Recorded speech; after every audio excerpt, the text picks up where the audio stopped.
Bonjour, bienvenue dans la saison 2 de Comme d'Archi, le podcast qui vous ouvre les portes du monde fascinant de l'architecture, dans une approche non manichéenne et pour ne pas opposer passé et futur, dans une réflexion transversale permettant de vivre au présent dans un cadre de vie plus heureux car mieux identifié. Carpe diem. Je suis Anne-Charlotte, chroniqueuse du podcast, accompagnée de l'ingénierie son pour vous offrir le meilleur. Merci et heureuse de votre fidélité. Maintenant, place au talent. Bienvenue dans Comme d'Archi.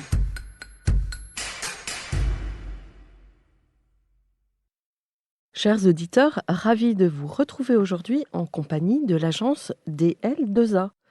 DL2A, c'est une belle histoire familiale. Bonjour Didier Lefort. Bonjour Charlotte. Bonjour Quentin Lefort. Bonjour Charlotte. Bonjour India Lefort. Bonjour Charlotte. Et bienvenue dans Comme d'Archi. Vous êtes architecte et architecte d'intérieur. Didier, vous êtes fondateur de l'agence que vous dirigez aujourd'hui. Vous préparez la transmission de votre savoir-faire, je crois, auprès de Quentin et India et votre équipe. Donc, 2 de vos 3 enfants sont sur vos traces, on va dire, même plus. J'ai essayé de les dégoûter, puis je n'y suis pas arrivé. Donc, il y avait le troisième également, voulait être aussi architecte. J'ai réussi à la dégoûter. Mais finalement, les autres, je ne sais pas, ils ont sans doute... je les ai fait trop rêver au travers de nos projets. Et finalement, c'était ancré chez eux un gène. Et puis, il y a peut-être aussi un gène aussi dans l'ADN, parce qu'on en parle beaucoup maintenant de l'ADN. Alors, tout d'abord, je souhaitais préciser pour nos auditeurs que nous avons déjà eu un entretien il y a peu visant à nourrir l'article qui a été publié dans le numéro 107 mars-avril de la revue Archistorm que je recommande à tous. Aujourd'hui, nous allons revisiter votre parcours et votre production architecturale. Votre agence a pour spécificité de concevoir et ou de réhabiliter des complexes hôteliers de luxe. Pas uniquement, puisque vous avez à votre actif des références en tertiaire, résidentielles, aéroports, avec les fameux salons d'Air France à New York et à l'aéroport Charles de Gaulle. Charles de Gaulle, tout à fait. Paris. Entre autres, et vous avez aussi des références en sportif et loisirs. Vous revenez presque à l'instant du Maroc. Je suis revenu hier soir. Donc vous y êtes beaucoup en ce moment pour suivre étroitement l'un de vos gros projets. Cela n'est pas simple, je crois, pour vous en raison de la crise sanitaire, si je ne me trompe. Tout à fait. Si vous voulez, il faut toujours jongler avec les interdits et les possibilités. Il faut avoir des autorisations sans arrêt, que ce soit en France ou au Maroc. Donc même déjà pour aujourd'hui, aller au Maroc de France, c'est déjà compliqué. Ouais. Donc la crise qui bouscule nos règles, notre quotidien, alors que vous aviez déjà eu l'intuition de redéfinir les paradigmes de vos projets hôteliers en raison de l'évolution de la demande et de l'urgence climatique. Beaucoup de redéfinitions à votre actif. Mais on va commencer par le début. Quel est votre parcours, votre jeunesse, où s'est ancrée votre envie d'architecture? Quelles ont été vos études? On commence par vous, Didier, ensuite Quentin. Je crois que vous êtes le fils aîné, c'est ça? C'est bien ça. Et puis India. Petite dernière. Je vous en prie, Didier. D'abord, je pourrais dire que je suis quelqu'un qui a eu beaucoup de chance dans sa vie. Et je dois dire que la chance, il faut savoir l'apprendre et puis la garder. Et d'abord pour plusieurs choses. D'abord, je suis né au Maroc, qui est un pays extraordinaire et qui m'a permis, au travers de mon enfance, de connaître ce que c'était que d'autres cultures que la sienne, d'autres religions, d'autres architectures, et en fait de m'intégrer parfaitement par rapport à un pays et des gens qui ne sont pas forcément de notre histoire. La deuxième chose, c'est que il se trouve que j'étais passionné très jeune par, vous savez, on m'avait offert des cubes en bois, parce qu'à l'époque, il n'y avait pas encore de Lego, et il paraît que dès l'âge de 2-3 ans, j'arrêtais pas de faire des bâtiments, je faisais des tours, je faisais des trucs, et puis pareil, je passais des heures à regarder que ce soit bien aligné, que ça tenait parfaitement et tout. Et très jeune, ma mère qui tenait un petit livre, vous savez, d'enfants, là, avait marqué dès l'âge de 3 ans, futur architecte. Bon. Et il se trouve que cette idée m'a jamais lâché. Mais vraiment, c'est pas parce qu'elle l'avait écrit, mais vraiment, j'ai toujours été passionné, même quand, avec mes parents, on allait visiter le Maroc, j'étais passionné par tous les bâtiments, les villes anciennes que l'on visitait. Et je dirais que ça a imprimé beaucoup, je suppose, mon goût pour l'architecture. Et aussi, il y avait une chose assez intéressante, c'est qu'on rentrait une fois par an en France, en voiture, hein, parce qu'à l'époque, prendre l'avion, c'était quand même déjà quelque chose d'assez novateur, ou qui coûtait en tout cas très cher. Donc on rentrait en voiture, on était 5 dans la voiture, et puis mes parents me faisaient visiter l'Espagne, le Portugal, à chaque fois on changeait de route, et on visitait les musées, d'autres trucs. Donc je pense que tout ça, c'était des éléments extrêmement, extrêmement importants. Ensuite, donc j'ai passé mon bac à Casablanca, et puis je suis parti à Paris pour faire une école d'architecture, qui était donc à l'époque UP1, parce que c'était des UP, et qui était Quai Malaquais. Donc j'ai eu la chance d'être dans le quartier de Paris, je dirais, le plus sympathique pour un étudiant. C'était après 68, parce que je suis arrivé en 71. Et je dois dire que c'était une excellente école, et j'adorais mes profs qui m'ont fait... Bon, voilà, donc alors que c'est vrai que mon parcours après n'a pas tellement été dans la suite de cette école. Mais en tout cas, arrivé au niveau de la 4e année, 5e année, je trouvais qu'à chaque fois qu'on présentait un projet, ce qu'on nous demandait, c'était de l'architecture, mais ça n'allait pas assez loin. Je trouvais qu'on n'allait pas assez dans le détail, pas assez dans l'intérieur. Et il se trouve que je me suis renseigné qu'il y avait des cours du soir aux arts décoratifs qui commençaient tous les jours de 6h à 11h du soir, et même le samedi. Le samedi, c'était le samedi matin. Donc on avait vraiment... c'était un emploi du temps très, très fort, parce que la journée, j'étais aux Beaux-Arts, et le soir, j'étais aux arts décoratifs. Et après, il fallait travailler à partir de 11h du soir pour faire ce qu'on avait à rendre. Voilà. Donc c'est vrai que c'était un emploi du temps très chargé. Mais grâce à ça, ça m'a permis justement d'avoir des disciplines très importantes comme étudier la lumière, la couleur, le mobilier. On apprenait à faire vraiment du mobilier avec des échelles 1-1 pour faire des détails. Et tout ça m'a énormément servi. Et il est vrai qu'après, quand je présentais mes projets d'architecture aux Beaux-Arts, dans lesquels j'avais étudié aussi l'architecture intérieure, c'est vrai que je me retrouvais un petit peu au-dessus de La moyenne. de la moyenne, parce que les gens se disaient, oula, il est allé un peu dans le détail celui-là. Et au même titre que quand je présentais mes projets aux arts décoratifs, j'avais pas mal d'architecture, donc on me disait aussi, oh là là, mais celui-là, il fait... Bon. Donc, disons que c'était un complément, et qui était extrêmement utile pour l'agence, parce qu'aujourd'hui, l'agence est une agence d'architecture et d'architecture intérieure, avec des architectes et des architectes d'intérieur. Mais en fait, les architectes font de l'architecture intérieure, et les architectes d'intérieur font de l'architecture. Donc finalement, je dirais qu'on arrive à tout remélanger, parce que pour moi, ce sont des choses quasiment indissociables. Et d'ailleurs, la preuve en est que tous les grands prix d'architecture qu'on a eus, en général, ce sont des projets où on a fait architecture et architecture intérieure. Et c'est toujours été les meilleurs projets. Parfois, nous sommes architectes et puis nous travaillons avec des architectes d'intérieur. Et parfois, nous sommes architectes d'intérieur et nous travaillons avec des architectes. Donc, il y a des mariages qui se passent bien en général. Il y en a qui se passent un peu plus difficilement. C'est comme un mariage, vous savez, c'est pas forcément... ça peut marcher bien comme ça peut marcher moins bien. Et du coup, à votre époque, beaucoup d'étudiants travaillaient en agence. Vous, en fait, vous avez fait un double cursus plutôt que de travailler en agence. Alors en fait, il se trouve que j'ai fait quand même 2-3 stages d'agence.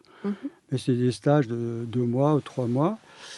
Et très tôt, quand j'étais en 3e année d'architecture, j'avais une amie dont l'oncle était notaire à Honfleur, et qui m'a dit, écoute Didier, je crois que tes parents habitent pas loin de Honfleur maintenant. Est-ce que ça t'intéresserait de réhabiliter des immeubles? Et j'étais qu'en 3e année d'archi. Bon, moi, j'ai jamais dit non. Hein. J'ai dit oui, bien sûr, il n'y a pas de problème. Et puis, en fait, j'ai fait ces projets donc dès la 3e année d'architecture. Et quand j'étais diplômé, j'avais déjà réalisé 4 immeubles. Et à chaque fois, je me servais des professeurs pour leur demander des conseils, parce que il était évident qu'à l'époque, vous n'avez pas tous ces bureaux de contrôle, tous ces ingénieurs systématiques et tout. On faisait tout nous-mêmes, quoi. C'est-à-dire que vraiment, il fallait tout faire. Mais j'avais les profs, j'allais les voir à la fin des cours en disant, vous savez, je suis en train de faire un petit immeuble là, et un truc, j'ai une reprise de fondation, je ne sais pas trop comment faire, et tout. Qu'est-ce que vous me conseillez? Et puis, le conseil était donné volontiers. Ah oui, bien sûr, bien sûr. Puis j'en ai aussi fait engager par mes clients également pour travailler aussi sur les mêmes projets. Donc en fait, vous avez tout de suite commencé à travailler sur vos propres projets. Oui, dès la troisième année d'architecture. Oui. Mon premier bâtiment, j'avais 22 ans, je crois, ou même 21 ans. Ouais. Hein. Ouais. Et ensuite, vous avez tout de suite créé une agence à la sortie de l'école? Alors en fait, j'ai commencé à faire un concours que j'ai gagné sur un musée à Beaugency. Et puis au même moment, il se trouve qu'un médecin que je connaissais me dit, tu sais, j'ai un client ici qui travaille pour l'Agacan et sa fondation, et on sait que la fondation cherche un architecte. Donc, sur le moment, j'avais déjà du travail, donc j'étais pas très dispo. Puis il a tellement insisté, je me suis dit, bon, je vais quand même me présenter. Il se trouve que j'étais choisi pour travailler sur cette fondation, et c'était assez passionnant parce que, en fait, j'étais pris. Le fait d'être né au Maroc, moi, il fallait que je travaille au Pakistan, en Inde, en Afrique occidentale, donc des endroits où la culture, je dirais, était en tout cas en général musulmane, donc dans un contexte que je connaissais bien. Et j'ai travaillé quand même pendant 16 années, 17 années avec cette fondation, en réalisant énormément de programmes de santé, donc des centres médicaux, des écoles. J'ai construit plus de 300 écoles dans le nord du Pakistan, dans l'Himalaya. On a restauré une forteresse du XIIIe siècle à 3000 mètres d'altitude. Ça a duré 9 ans de travail, et on a eu un grand prix d'architecture sur cette restauration. J'ai eu l'occasion de faire des choses extraordinaires grâce à ces contacts, et finalement, j'ai eu raison d'accepter ce travail parce que finalement, ça m'a amené à faire énormément de choses. Oui, et puis peut-être aussi à travailler un petit peu dans l'improvisation.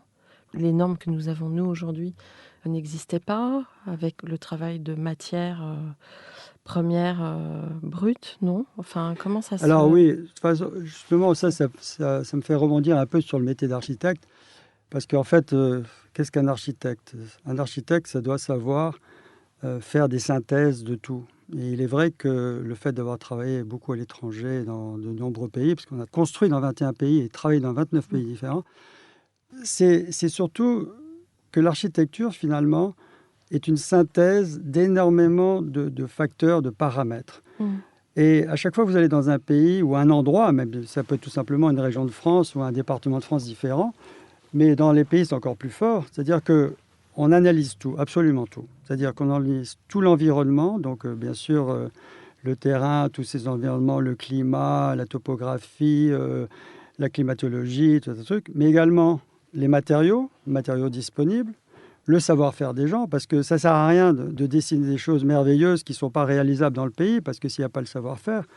Alors, il y avait une époque où on emportait tout, mais maintenant c'est fini cette période. Et moi d'ailleurs, je n'ai jamais voulu marcher là-dedans, j'ai toujours voulu faire travailler les gens locaux, utiliser les ressources locales, et vraiment que dans des cas extrêmes, faire venir soit des ingénieurs, soit des matériaux, soit des équipements qui sont absolument indisponibles dans ce pays-là.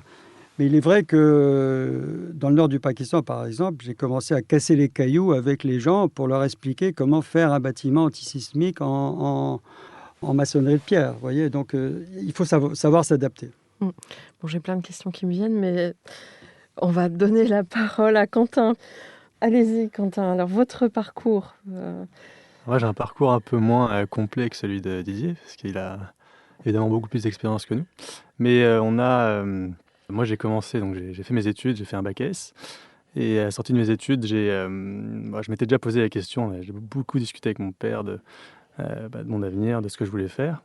C'est vrai que quand on a un papa qui construit dans plusieurs pays, qui nous fait voyager comme ils l'ont fait avec mes parents, et qui nous fait découvrir autant de belles choses, souvent on a ces choses-là déteignent sur nous et sur notre décision d'avenir. Et au moment où ma décision a été prise, j'étais convaincu de ma volonté de devenir architecte. Ça remonte un peu à mon enfance. Mon père me racontait que quand j'étais jeune, un peu comme lui avec ses morceaux de bois, moi je m'amusais avec des Lego et je m'amusais à construire des bâtiments en Lego apparemment qui étaient plutôt assez chouette. Alors j'ai pas eu de photos, mais disons que voilà, c'était mes premières esquisses de projet. Et puis petit à petit, voilà, c'est tous ces voyages avec nos parents, tous ces projets que mon père a réalisés, dans lesquels on est allé. Il nous a énormément montré, parce que lui étant passionné, évidemment, il nous a communiqué sa passion tout au long de notre enfance. Et est venu le moment où on a commencé à réfléchir à notre avenir, évidemment. Enfin, ma décision était assez claire. Je voulais continuer dans cette voie, dans ce monde dans lequel j'avais déjà évolué pendant plusieurs années. Et donc voilà, je me suis dit, bon, je vais faire des études d'architecture, donc j'ai passé le bac. Je me suis inscrit donc à l'école spéciale d'architecture, l'ESA. Et là, la première année, disons, a confirmé ma décision que j'avais prise, c'est-à-dire que j'aimais ce métier. C'est vrai que les études là-bas m'ont beaucoup plu. On a un enseignement qui nous poussait vraiment à la créativité. J'ai pas été dans d'autres écoles, mais c'est vrai que voilà, on avait vraiment on nous poussait à un peu aller chercher des concepts parfois un peu utopiques, mais en tout cas voilà, on a eu cette curiosité d'aller dans plein de domaines différents, dans plein de types de projets différents, et je me suis au fur et à mesure des années toujours régalé. Et j'ai eu la chance après de rencontrer ma femme là-bas en plus, donc c'était voilà, une expérience en tout cas qui était complète et heureuse. Et du coup, votre épouse est toujours architecte? Et mon épouse est architecte, elle travaille à son compte Ouais. et fait plein de beaux projets aussi à Paris. Et c'est vrai que du coup, voilà, on évolue dans un monde d'architectes, entre Ouais. ma sœur qui est architecte, mon père, ma femme. On parle beaucoup d'architecture. Et du coup, vous êtes rentré naturellement dans l'agence de votre père? Alors ensuite, voilà, pendant mes études, bon, on a fait évidemment des stages, plusieurs stages. J'ai eu la chance d'en faire certains, évidemment, grâce à certains projets de l'agence, hein.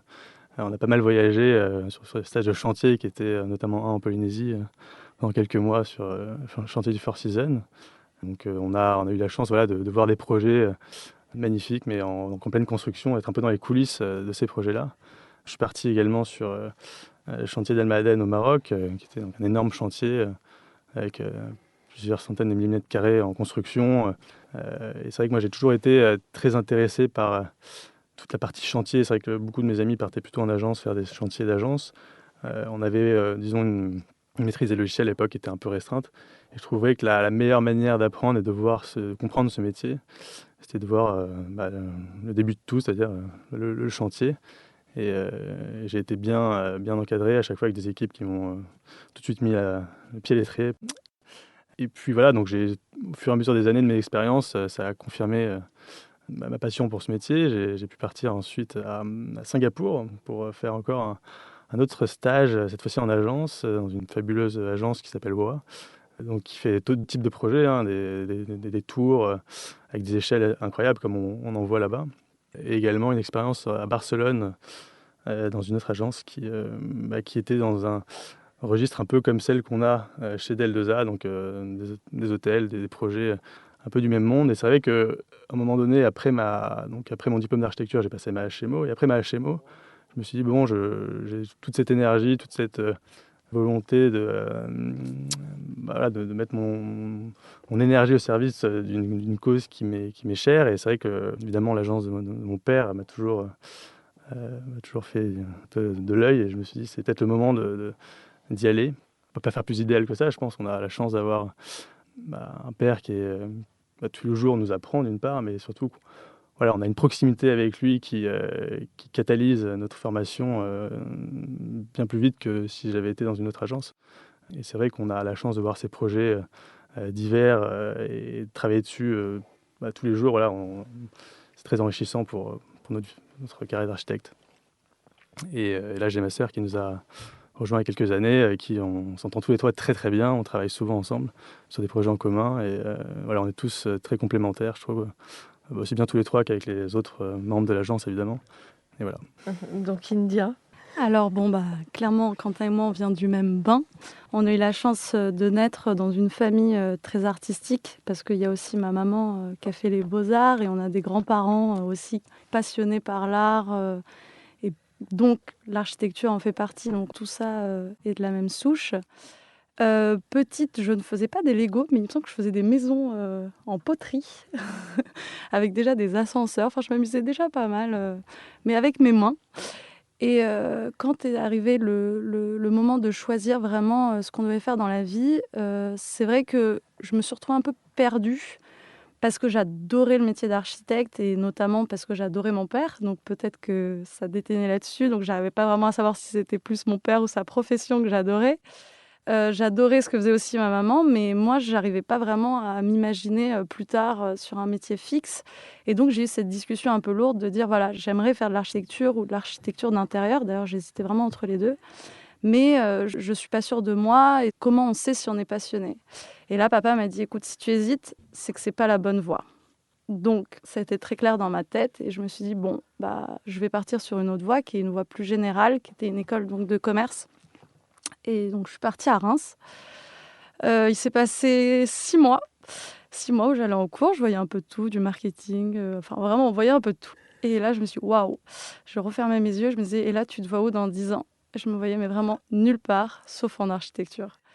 Donc, j'ai repris mon train dans l'autre sens, et je me suis assise dans le salon, et j'ai dit, bon, papa, je crois que j'ai compris. Vraiment, pour moi, l'économie, c'est pas pour moi. J'ai vraiment envie d'être architecte. Il m'a dit, voilà, il fallait que tu aies ce déclic. Maintenant, aujourd'hui, je vais te pousser et ça va pas être facile. Tu pars dans une aventure qui peut être exceptionnelle comme compliquée. Mais je pense que tu as eu la maturité d'aller voir ailleurs et de savoir maintenant ce que tu voulais faire. Et en tout cas, je te soutiendrai. Donc, vas-y, les yeux fermés.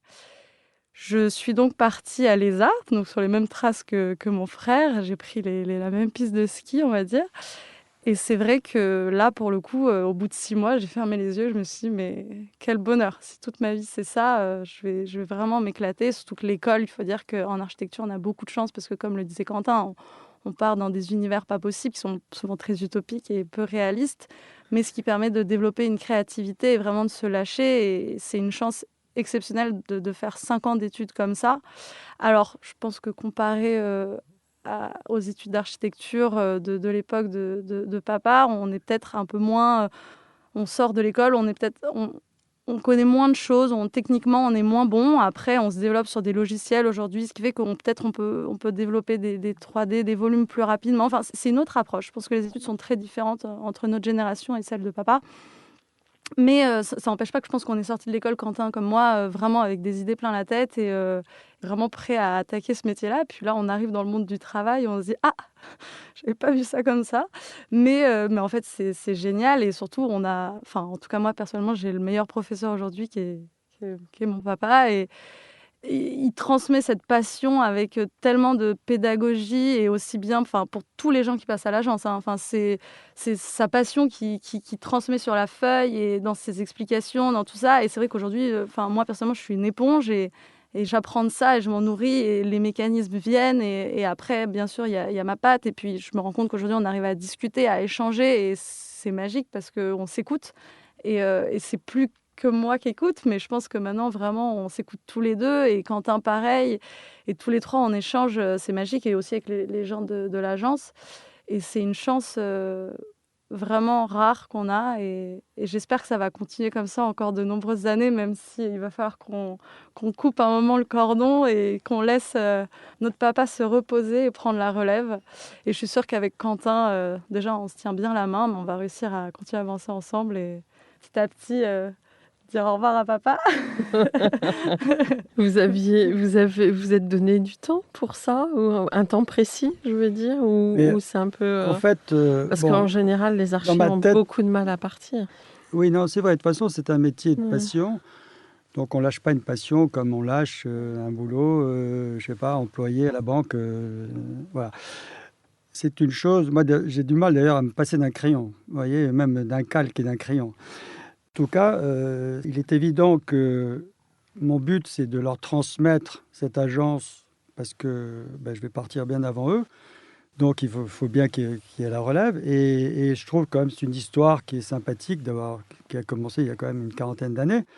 Et c'est bien qu'elle soit prolongée parce que c'est vrai que je vois beaucoup d'amis architectes qui ont aucun enfant qui reprend la relève, qui vont avoir leur agence ou même d'employés, ou disons de collaborateurs, et qu'ils vont voir progressivement leur agence décliner et mourir, je dirais. Voilà. Ce qui est un peu dommage.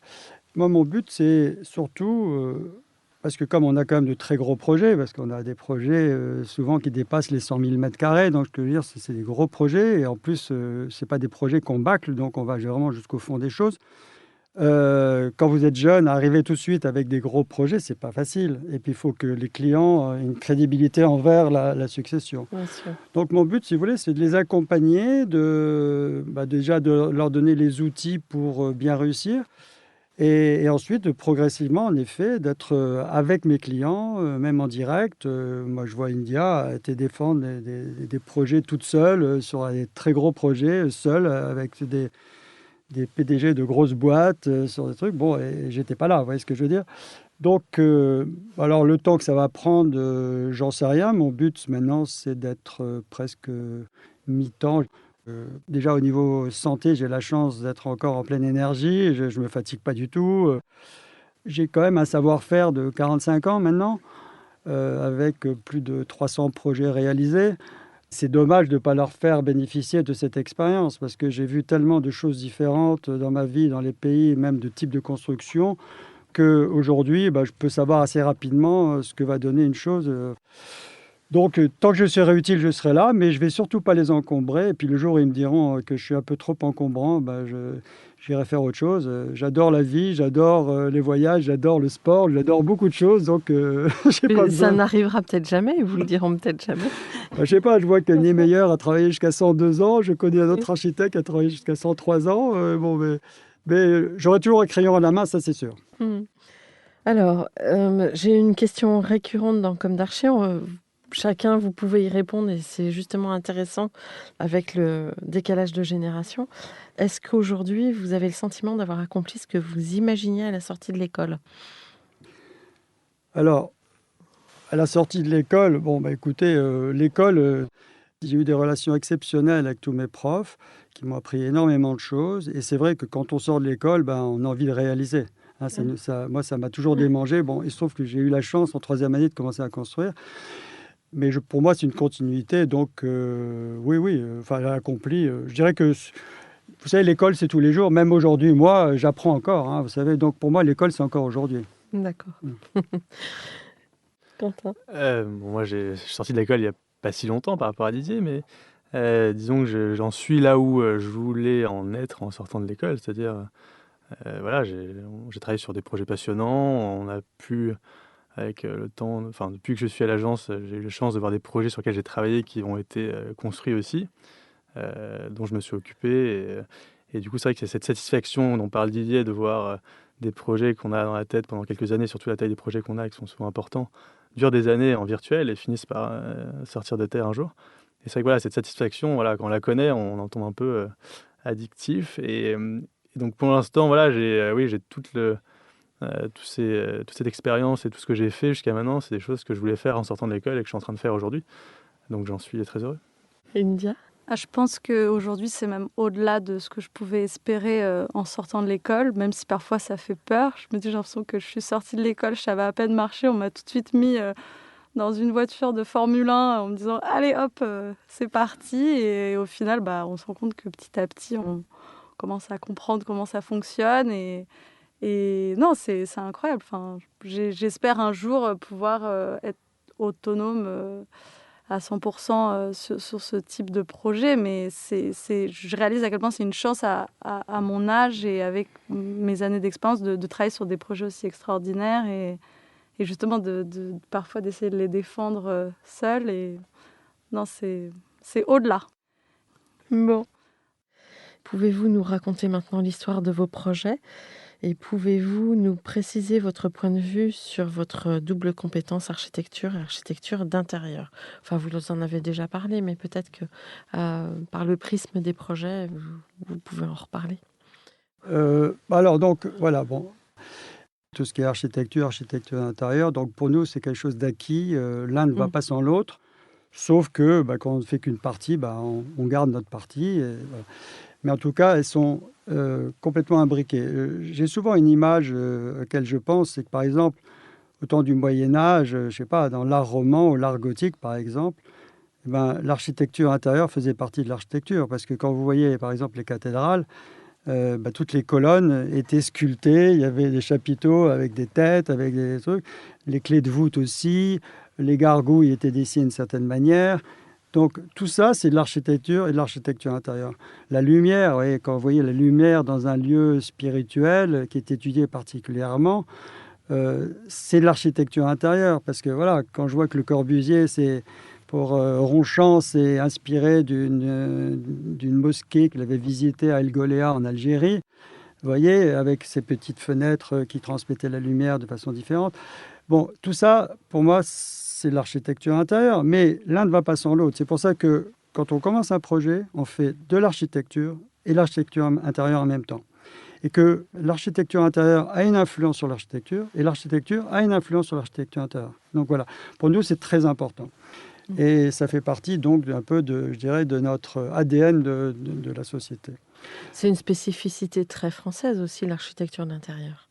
Oui, on a une grande réputation mondiale, je dirais, au niveau de l'architecture intérieure. Le côté raffinement de la France, bien sûr, tout ça, ça se construit depuis des siècles. J'espère que les nouvelles générations vont permettre de prolonger cette réputation qui est quand même mondiale.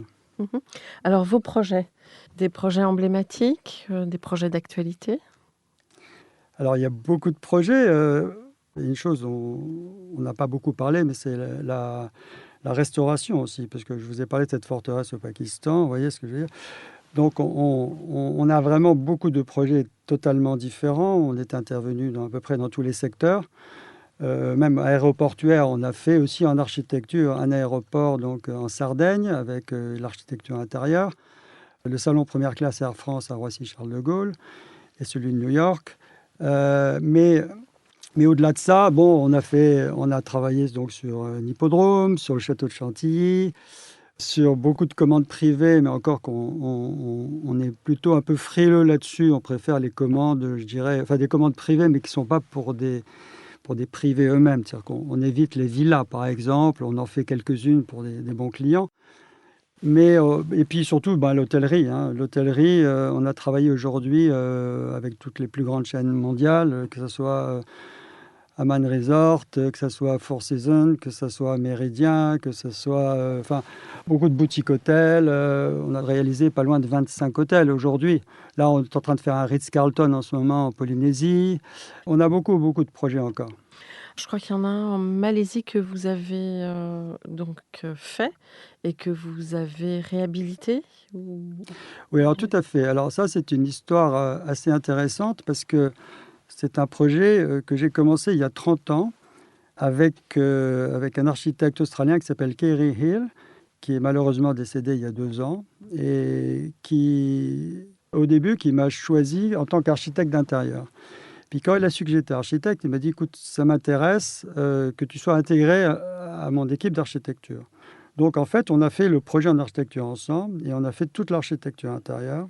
Et ce projet, en 30 ans, a eu 125 prix différents. C'est l'hôtel le plus primé du monde. Nous-mêmes, on a eu 6 ou 7 prix d'architecture intérieure là-dessus. Mais il y a eu de toutes sortes de prix. Et il se trouve qu'il y a 4 ans, le directeur de l'hôtel, se renseignant un peu pour savoir qui avait fait ça, m'a contacté pour me dire, écoutez, on doit réhabiliter cet hôtel. On a un budget de 60 millions d'euros. Voilà. Donc on a fait un énorme travail et aujourd'hui, on a eu encore l'année dernière le prix du meilleur hôtel de l'année du monde par Condé Nast. Voilà. Donc, c'est le Datai Langkawi, c'est ça? Voilà, c'est un hôtel, le Datai à Langkawi en Malaisie. Vous pouvez nous parler un peu de cette réhabilitation? C'est un projet qu'on a eu la chance de connaître avec India quand on était enfant. Il venait d'être fait. Et donc on a pu le voir et en profiter il y a 20 ans. Et c'est vrai que lorsqu'on a appris que l'agence était encore appelée pour le refaire, on a vu sa seconde peau arriver, et puis c'est une belle réussite. Ce projet, je pense qu'il reflète vraiment ce que cherche à faire DL2A, c'est-à-dire s'inspirer d'une culture locale en la modernisant. Et déjà, le premier Datai, parce qu'on va l'appeler le premier il y a 20 ans et le deuxième aujourd'hui, au niveau de l'archi d'intérieur, vraiment, il y a plein d'éléments qui reprennent les cultures asiatiques, enfin, notamment chinoises, il me semble, sur des structures de piliers, de charpentes qui sont modernisées. Et là, on peut vraiment voir que, par exemple, la charpente dans cet hôtel est un élément essentiel de l'archi d'intérieur parce qu'elle est travaillée jusqu'au boulon, jusqu'au dessin de chaque accroche, etc., ce qui rend la chose magnifique alors que c'est purement structurel. Et dans sa réhabilitation, ce qui a été très intéressant, c'est de reprendre l'ADN du Dataï 1, donc qui avait 25 ans. Vous disiez 30 ans tout à l'heure, non ? 30 Oui, ans. parce que juste 2 mots sur cet ADN, c'est qu'en fait, la Malaisie est composée à 55%, 60% de Malais, à 30% de Chinois et ensuite à 15% à peu près d'Indiens. Notre agence est toujours de prendre une culture et de la moderniser, mais à outrance. C'est-à-dire que finalement, vous sentez cette culture, mais elle est très moderne par rapport à ce qui se fait dans le... Donc, on garde l'essence même de cette culture et on la retranspose dans nos projets, mais il faut encore souvent qu'on l'explique, parce que c'est comme un tableau moderne, et si vous regardez un tableau moderne, vous ne pouvez peut-être pas forcément le comprendre, mais si le peintre vous explique ce qu'il a fait, vous allez vous dire « Ah ben oui, bien sûr, je n'avais pas vu ce truc-là. » Bon. Donc nous, en fait, on est un peu dans ce registre-là. Et il se trouve que le Dataï, on a respecté à peu près ces proportions d'intervention culturelle dans ce projet. Mais au-delà de ça, c'est un projet qui est, bon, bien sûr, très ouvert, qui est aussi... L'environnement était tellement extraordinaire, parce qu'on est dans une forêt qui est millionnaire, carrément, qui est une des plus vieilles forêts mondiales, tropicales. Donc, il fallait vraiment respecter la nature. Il y a eu beaucoup de choses. Donc, c'est un projet très complexe, mais absolument passionnant. Alors, pour réaliser ces projets, je crois que vous avez des partenaires architectes qui suivent les chantiers. Alors, on a construit dans 21 pays différents, sur les 5 continents. À chaque fois... plutôt que d'avoir... Il y a des gens qui aiment bien avoir des agences un peu partout. J'en ai une à Moscou, j'en ai une à New York, j'en ai une à Hong Kong. Bon, nous, on préfère ne pas avoir d'agence partout, d'avoir une agence à Paris, pas trop grande d'ailleurs, parce que ça ne sert à rien d'être trop grand.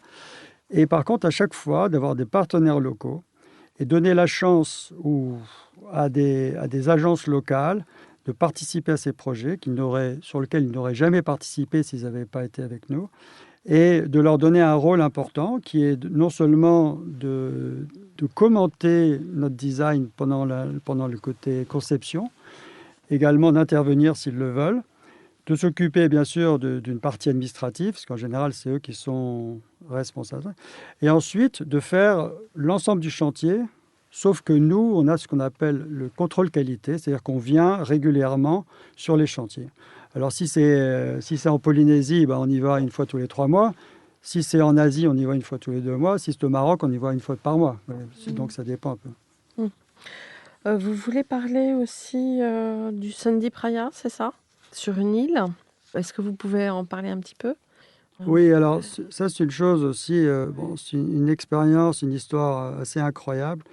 C'est que grâce au Dataï, j'ai été contacté par un Sud-Africain qui est quelqu'un qui a réussi dans l'informatique très jeune et qui a été d'ailleurs aussi astronaute parce que c'était le 2e touriste de l'espace. Il était 10 jours dans la station internationale.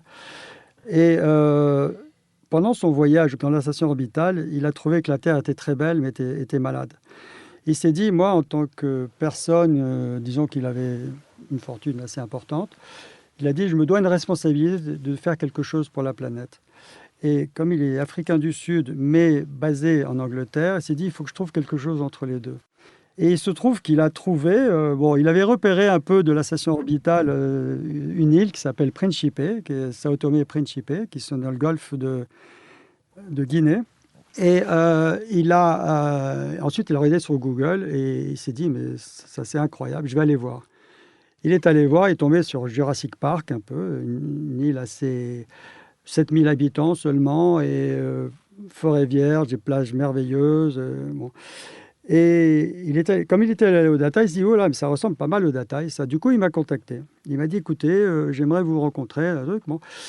Il m'a amené là-bas et il m'a expliqué ce qu'il voulait faire. Il m'a dit, écoutez, voilà, le monde est en train de partir de façon un peu n'importe comment. Je suis passionné par tout ce qui est environnemental. J'ai trouvé que la Terre était malade.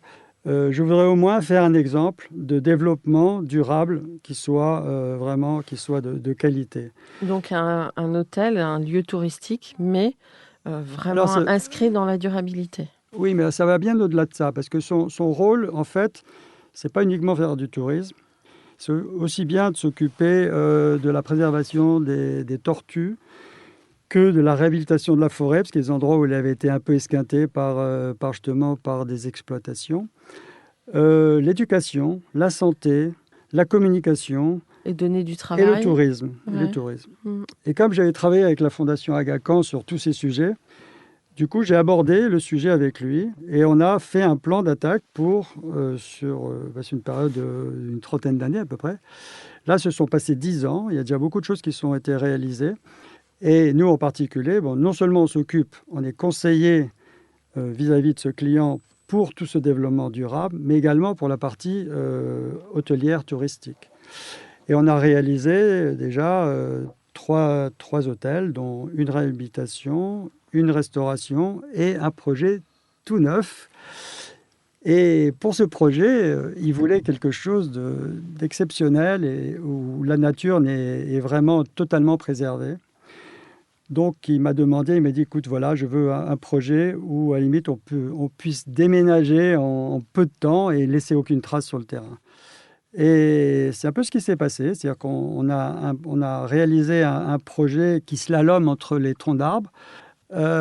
C'est un projet qui n'a pas de fondation classique, puisque en fait, ce sont des grandes vis qui font 3 mètres de long, comme des vis à bois, que vous vissez avec votre tournevis, sauf que là, c'est une machine qui les visse. On fait une plateforme et dessus, on a fait des tentes. Enfin, c'est des tentes avec quand même des murs en bois. Mais tout est démontable et il y a seulement, il y a quand même des parties qui sont en béton, qui sont les piscines, choses comme ça. Mais ce projet est très peu vu de la mer, il voulait que ça soit quasiment pas vu. En ce moment, il y a des arbres qui poussent parce que comme on a réhabilité la forêt à cet endroit-là qui avait été un peu endommagé par des autochtones qui avaient un peu coupé les arbres. Aujourd'hui, on voit quasiment plus le projet de la mer alors qu'il est très proche, mais en même temps, il sera plus du tout visible. Voilà. Je crois qu'il y avait une idée de préserver les tortues, que l'éclairage ne soit pas visible la nuit, c'est ça? Oui, alors on est allé dans l'extrême, c'est-à-dire que vous savez, les tortues, quand elles viennent pondre, elles arrivent sur une plage, elles reviennent toujours sur la même plage. Et là, il y a des tortues qui reviennent sur cette plage et elles s'orientent par rapport à la Lune et aux étoiles. Et il se trouve que si vous mettez une source de lumière à terre, ça porte confusion et ça peut les désorienter. Et du coup, elles perdent un peu leur repère. Donc lui, il a voulu qu'on n'ait aucune lumière qui soit vue de là. Et même pour vous dire à quel point il est allé dans le détail, c'est qu'un jour, je lui avais fait un restaurant et l'éclairage, c'était uniquement par bougie, avec des photophores. Et il m'a presque engueulé en me disant, écoute Didier, mais enfin tu ne te rends pas compte, les bougies, mais ça se voit à 27 km une bougie, tu es en train de perturber les tortues, je ne veux même pas que les tortues puissent voir les bougies. Donc à quel niveau ça va très bien. Bon, et c'était à un tel niveau qu'on a construit aussi, alors justement là, un restaurant en bambou, 100% en bambou. Et c'est là on a eu le prix de l'UNESCO, donc le prix Versailles. Non seulement on a eu le prix pour tout le continent africain et Moyen-Orient, mais également on a eu le prix des prix, c'est-à-dire qu'on a le prix mondial de tous les projets au niveau environnemental pour cette partie-là. Bravo. J'imagine que ça a du succès. Ça a eu beaucoup de succès, sauf qu'au bout d'1 an et demi qu'il était opérationnel, il y a eu le Covid et bien sûr il est fermé. Il est fermé. On espère pouvoir rouvrir en octobre. Comment est composée votre équipe? Donc, je crois que vous êtes une quinzaine. Alors, on a une agence, oui, une quinzaine de personnes. Bon, un peu moins en ce moment parce qu'on fait attention, en période incertaine, même si on a encore des projets qui continuent. On a une équipe d'une quinzaine de personnes. On est tous assez jeunes dans l'équipe. On a Didier qui, évidemment, est le directeur, le gérant et Patriarche. qui est au sommet de la pyramide. Mais bon, on a une agence qui est pas de forme pyramidale. On essaye d'avoir des gens qui sont assez rapidement responsables, un peu comme disait India.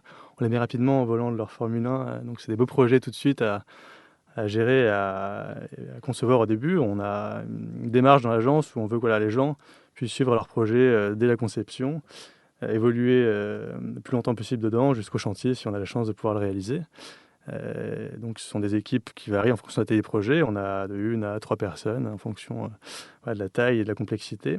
Mais dans l'ensemble, l'idée c'est de responsabiliser les gens, de les intéresser aussi parce que du mode du cœur à l'ouvrage sur un sujet et d'en être séparé dès que le projet évolue, ça peut être une source de désintéressement de la part des gens. On essaie de les pousser dans ce sens en tout cas. Donc aujourd'hui, on a, un directeur gérant Didier. Moi aujourd'hui, ça fait presque 7 ans que je suis là, donc je suis passé en direction d'agence. Donc je m'occupe, je l'aide un peu dans la partie administrative, ce qui n'était pas mon cas avant, et dans la partie un peu plus gestion des projets. Et ensuite, on a des chefs de projet qui sont là généralement, qui ont aussi un peu d'expérience dans l'agence, qui peuvent eux-mêmes chapeauter des chargés de projet. Donc voilà, on a une structure pas vraiment pyramidale, plutôt assez plate. Parce que la chose particulière, souvent les agences utilisent leurs collaborateurs par strate un peu, surtout comme aux États-Unis. C'est-à-dire qu'il y en a qui sont bons pour la conception, on les fait concevoir, puis après ils passent à un autre projet, un truc. Nous, en fait, ce qu'on voulait, j'ai vraiment depuis tout le temps, j'ai voulu garder cette politique, c'est de dire on donne une chance à une personne de commencer dès le début et d'aller jusqu'à la fin de ce projet. De telle sorte qu'elle passe par toutes les strates d'un projet, et Dieu sait si c'est complexe, et ça leur permet, grâce à ça, après, de pouvoir être de plus en plus autonome. Parce que si vous avez quelqu'un qui est que en conception, il ne saura pas comment ça se réalise. Et pour bien faire une conception, il faut d'abord savoir aussi comment marche un chantier. Et voilà. Alors, vous parliez de cette époque particulière que le Covid entraîne ou induit. Je crois que déjà avant, les pratiques des touristes avaient changé. Les touristes réclamaient plus d'expérience. Les touristes ne reviennent pas forcément d'une année sur l'autre. Je crois que vous étiez un petit peu dans cette mouvance-là. Du coup, aujourd'hui, ça renvoie encore un changement de paradigme. Comment vous imaginez le monde d'après ? Voilà. Écoutez, il est vrai que le Covid va changer beaucoup les choses. Maintenant, il y a quand même une chose qui est certaine aussi, c'est que l'homme reste l'homme et que souvent, le naturel revient au galop. Donc, je pense qu'il va y avoir un changement de conscience, mais maintenant, ça ne va pas pour moi être un bouleversement. La chose qui est sûre, c'est que les gens vont voyager peut-être moins souvent, mais plus longtemps. Et ils vont sans doute aussi partager leur temps vacances-travail. C'est-à-dire que, par exemple, un hôtel, quand vous êtes en vacances, il y en a beaucoup qui vont aussi continuer à travailler, peut-être 2 heures par jour, 3 heures par jour. Donc avoir un endroit où ils peuvent s'installer et rester plus longtemps. Je pense que l'idée de partir un week-end à 4 heures d'avion et revenir le lundi matin, c'est totalement ridicule. C'est quelque chose qui n'a plus de sens, qui n'a jamais eu de sens d'ailleurs, mais bon, maintenant en tout cas, je pense que les gens en sont de plus en plus conscients. Et donc l'hôtellerie évolue dans ce sens-là. La deuxième chose aussi, c'est que les gens aiment de plus en plus l'expérience. Donc être un peu étonnés, vivre quelque chose qu'ils n'ont pas l'habitude de vivre tous les jours. Et c'est pour ça que quand on conçoit par exemple un hôtel ou une chambre d'hôtel par exemple, votre chambre d'hôtel, vous n'allez pas la concevoir comme la personne aimerait vivre chez soi. Mais par contre, se dire, tiens, c'est amusant, pendant quelques jours, j'ai ma baignoire au bout de mon lit, par exemple. C'est vrai que chez moi, je n'ai pas envie d'avoir ma baignoire au bout de mon lit. Mais dans un hôtel, ça m'amuse beaucoup et c'est très bien. Voilà. Et donc, il y a beaucoup d'idées comme ça qui sortent. Et je pense que les gens ont besoin aussi de s'amuser dans un hôtel et de se sentir quelque chose qu'ils n'ont pas l'habitude et vivre des expériences. Donc, c'est des choses qui vont avancer de plus en plus. Maintenant, moi, je voudrais rajouter un mot là-dessus, c'est que souvent, On s'aperçoit que maintenant, il y a des hôtels aussi qui font des choses complètement délirantes et qui sont, à mon avis, pas forcément dans le bon sens. Et il y a aussi beaucoup l'effet de mode. Vous savez, il y a des modes et les modes, ça ne dure pas très longtemps, ça dure 2 ans, 3 ans. L'hôtel est à peine terminé que la mode est presque déjà passée. Et nous, chez LDL2A, on est plus dans une approche d'hôtellerie, je dirais, dans la continuité, quelque chose qui ne se démode pas. Et vous voyez, on a réalisé par exemple un musée à Marrakech, qui est le musée Le Macal, le musée d'art contemporain africain. Et je visitais avec quelqu'un il y a 3 jours, parce que j'étais là-bas, et qui me disait, mais ce musée, tu l'as fait il y a combien de temps? Il pensait que j'allais lui dire l'année dernière ou il y a 2 ans. Je lui dis non, on l'a fait il y a 16 ans. Il me dit, mais c'est pas possible, j'ai l'impression qu'il a été fait hier. Et il est tout à fait d'actualité. Donc en fait, on est plutôt dans l'agence d'architecture qui fait des choses, disons, des œuvres qui durent et qui ne se démodent pas. Quel conseil donneriez-vous aux étudiants en architecture aujourd'hui? Alors, je vais donner mon conseil à moi, et puis après, je vais laisser parler India et Quentin. Je dirais qu'il ne faut jamais se décourager. C'est un métier qui peut être très difficile. Tout le monde ne réussit pas. Pour réussir, il n'y a qu'une seule chose, c'est avoir de la persévérance, travailler énormément. Je ne connais pas un architecte qui ait réussi qui ne travaille pas énormément. Et quand je dis énormément, c'est pas 8 heures par jour, c'est souvent 10 heures par jour, c'est parfois 7 jours sur 7, en tout cas 6. Et ensuite, c'est aussi, je dirais, être très sérieux dans son travail. Moi, je m'aperçois qu'au bout de 45 ans, j'ai des clients qui me rappellent 20 ans après. Et pourquoi? Parce qu'en fait, ils ont une image de vous comme quelqu'un de sérieux, quelqu'un qui répond bien aux produits, quelqu'un qui n'a pas la grosse tête. J'ai rencontré pas mal de jeunes qui ont réalisé 2, 3 projets et puis qui tout de suite se prennent pour des stars. Je trouve que c'est un peu déplacé dans notre boulot. Il faut savoir rester humble et savoir garder sa place parce que des gens merveilleux dans le monde, il y en a partout. Et que ce n'est pas parce qu'on fait 2, 3 beaux projets qu'on doit avoir la grosse tête. Quentin? Moi, je dirais que ce serait peut-être la curiosité, pour compléter ce qu'a dit Didier, en effet. La curiosité d'aller un peu au-delà de ce qu'on apprend, soit à l'école, soit de ce qu'on voit dans l'agence dans laquelle on a pu travailler en stage. C'est toujours chercher à découvrir ou réfléchir à d'autres concepts, d'autres manières de faire les choses que celles qu'on connaît tous déjà, de ne pas recopier bêtement ce que nos prédécesseurs ont pu eux-mêmes faire, d'être toujours un peu pousser le curseur toujours un peu plus loin. Garder des valeurs, mais garder des valeurs se tout en... projeter, Oui, il faut innover. C'est-à-dire que l'idée aujourd'hui, c'est qu'on travaille tous sur des bases qui ont un jour existé. On n'invente pas le fil à couper le beurre tous les jours non plus en architecture, mais l'idée, c'est d'arriver à, malgré ça, toujours à trouver une autre manière de représenter les choses pour les rendre plus riches et plus aussi actuelles par rapport à ce qu'on voit aujourd'hui. Aujourd'hui, on a un monde qui va très vite, qui bouge. Les gens veulent des choses nouvelles tous les jours. Je pense qu'en architecture, il faut rester aussi un peu avec son temps et toujours aller chercher des nouveautés. Mais les choses nouvelles tous les jours, ça va peut-être un peu à l'encontre de la durabilité, non? Alors, nouvelles, pas dans ce sens-là. Je dirais nouvelles tout en restant pérenne dans la manière de les développer et de les voir. Mais d'aller chercher plutôt on parle beaucoup là d'innovation énergétique, par exemple. Les technologies évoluent, la manière de rendre des bâtiments plus performants évolue aussi tous les jours, mais il y a de la recherche derrière, c'est cette recherche qui fait évoluer les choses. Je pense que dans tous les domaines, ça s'applique. Il faut toujours aller voir plus loin que ce qu'on a simplement dans les bouquins ou ce qu'on a devant soi, quoi. India? Moi, je pense que le conseil que je donnerais à un étudiant qui sort de l'école, c'est de continuer à développer tout le temps sa créativité parce que c'est comme un muscle. Si on arrête à un moment de penser, de réfléchir à des nouveaux projets, ça devient plus compliqué quand on doit se lancer justement dans le début d'une conception. Et je trouve que quand on sort de l'école, on a des idées qui fusent et vite, quand on rentre dans le monde du travail, ça peut s'arrêter. Et ça, c'est vraiment par ne pas avoir peur de proposer. Parce que comme on est jeune, généralement, les gens rentrent en stage dans des agences. Ensuite, ils sont en bas de l'échelle dans les agences où c'est vraiment pyramidal.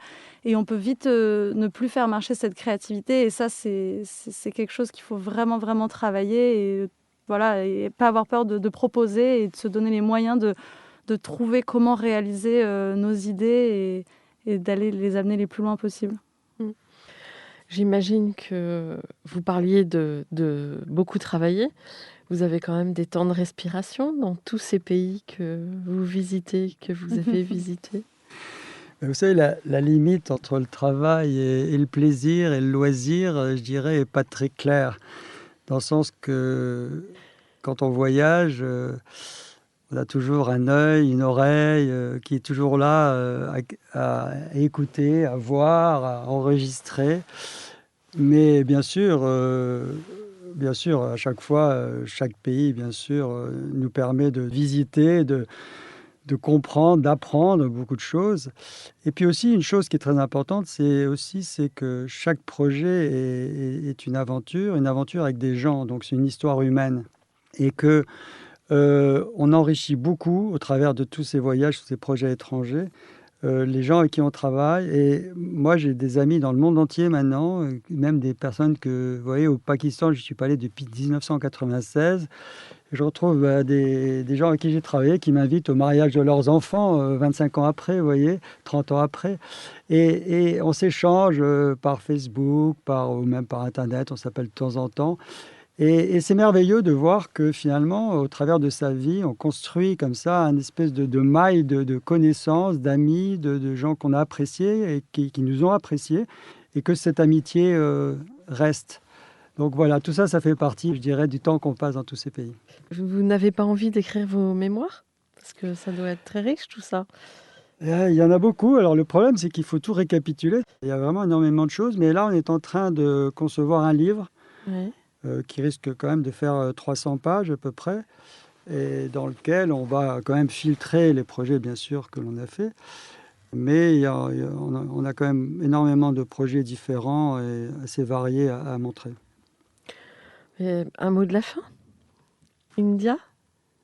Non, je dirais que vraiment la passion est dans notre métier, donc c'est quelque chose de magique. Et voilà, il faut rester émerveillé, mais au-delà même de notre profession, dans la vie de tous les jours. Et c'est comme ça qu'on avancera le mieux, je pense. En tout cas, ce qui est formidable, c'est de travailler sur des supports aussi inspirants que les lieux magiques dans lesquels vous construisez. Bravo. Et puis, très bientôt pour une autre version anglaise. Au revoir. Merci, Au Charlotte. revoir, merci Charlotte. beaucoup. Au revoir.